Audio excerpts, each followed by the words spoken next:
उत्थान करने के लिए हमारे पास पूरी व्यवस्था है। इस देश में कोयला है, लोहा है, जमीन बड़ी उपजाऊ है, फिर भी देश क्यों गरीब है?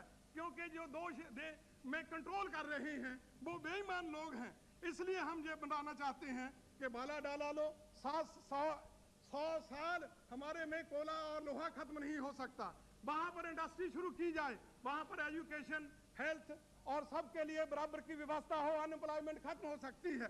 जाकर देखो मध्य प्रदेश में कितना लोहा कोयला पड़ा हुआ है, व्यवस्था बन सकती है, वहां पर अनएम्प्लॉयमेंट खत्म हो सकता है, सब लोगों को रोजगार मिलता सकता है, जमीन बहुत है, हम सब कुछ है। दुनिया में सबसे जास्ती नेचुरल सोर्सेज भारत में है, परंतु फिर भी ये देश गरीब क्यों है? क्योंकि जो 15% बेईमान लोग हैं वो इस देश के लोगों को, जो इस देश के मूल निवासी हैं, उनको उठाना नहीं चाहते हैं। इसलिए हम ये बताना चाहते हैं कि जो कोयला, लोहा, खनिज पदार्थ हैं, सरकार की तरफ से वहां काम किया जाए। सफाई मजदूरों की बात की है, सफाई मजदूर इस देश में हजारों साल से गंदगी का टोकरा लेकर सिरों के ऊपर सवेर में सुबह से लेकर शाम तक बाजारों में घूम रहे हैं। क्या दुनिया में ऐसे लोग रहते हैं? दुनिया में भी लोग रहते हैं। एक ही समाज के लोगों को कि ये क्यों हाथ में झाड़ू देकर और गंदगी का टोकरा देकर बाजारों में उनकी लड़कियों को घुमाया जा रहा है? उन लोगों के ऊपर फतवा लगा है, वो गुलाम लोग हैं हम। इसलिए हम ये बताना चाहते हैं, जो स्वर्ण और अवर्ण के लोग हैं, ये जो एक ही कम्युनिटी को झाड़ू क्यों दिया गया है?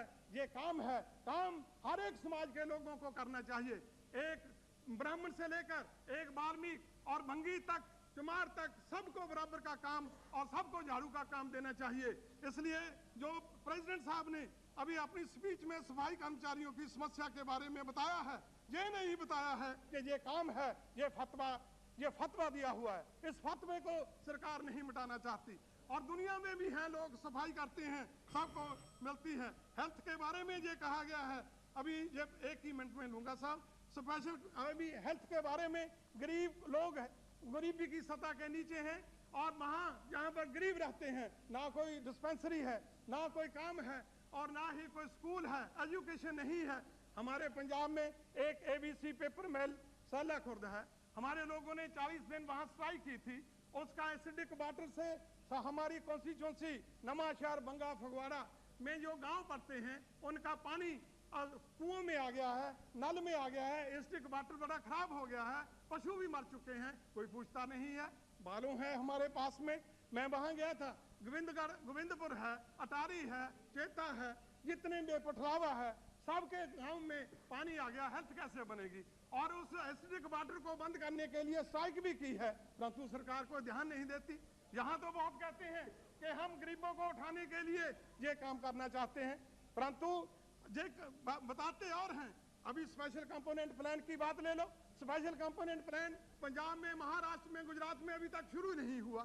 मैंने स्ट्रगल किया, अभी पंजाब में पहली दफा 47 साल के बाद स्पेशल कंपोनेंट प्लान शुरू किया है। 205 करोड़ रुपया रिकमेंड करवाया हमने, और 185 करोड़ रुपया अभी की जो पंजाब की सरकार है वो दूसरे प्लान में लगा देगी। वो बिजली में लगा देगी क्योंकि फ्री देना चाहते हैं, वो पानी में लगा देगी देना चाहते हैं। स्पेशल कंपोनेंट प्लान के ऊपर आज तक कोई भी पैसा नहीं खर्चा। इसलिए हम सेंटर का ध्यान देना चाहते हैं कि जो आपने अभी 2216 करोड़ रुपया प्रेसिडेंट साहब ने बोला है, ये सिर्फ गरीबों के जो एजुकेशन है और उनके लिए जो पेंशन है और विडोज पेंशन है, उन लोगों के लिए ही ये देना चाहिए और दूसरे लोगों को नहीं देना चाहिए। इसलिए हम ये बताना चाहते हैं कीजिए प्रेसिडेंट, बस एक ही मिनट लूंगा। इसलिए मैं ये बात बताना चाहता हूं कि फ्लड कंट्रोल की बात हुई थी कि यहाँ फ्लड होना चाहिए।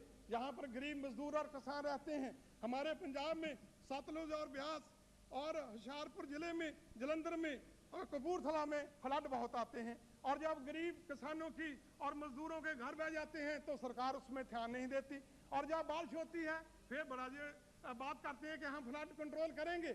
आज तक सतलुज को और ब्यास के बाढ़ को बताने के लिए कोई बात नहीं की है। हड़ बहुत आते हैं और होशियारपुर के हड़ों से जितनी भी डेवलपमेंट सड़कों की होती है खत्म हो जाती है, स्कूल बह जाते हैं और गांव के गांव बह जाते हैं।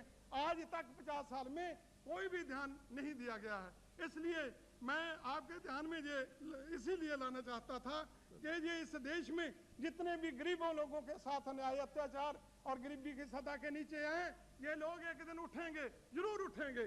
बाबा साहब डॉक्टर अम्बेडकर ने कहा था, स्वामी विवेकानंद जी ने कहा था 1907 में, असवर्णों इन दत्तों के साथ अच्छी तरह से बरतो, ये एक दिन उठेंगे, जरूर उठेंगे, इतना उठेंगे कि आपको फूंक मारकर इस देश में उड़ा देंगे। मैं डिप्टी स्पीकर साहब आपका तहे दिल से धन्यवाद करता हुआ रजा लेता हूं। धन्यवाद।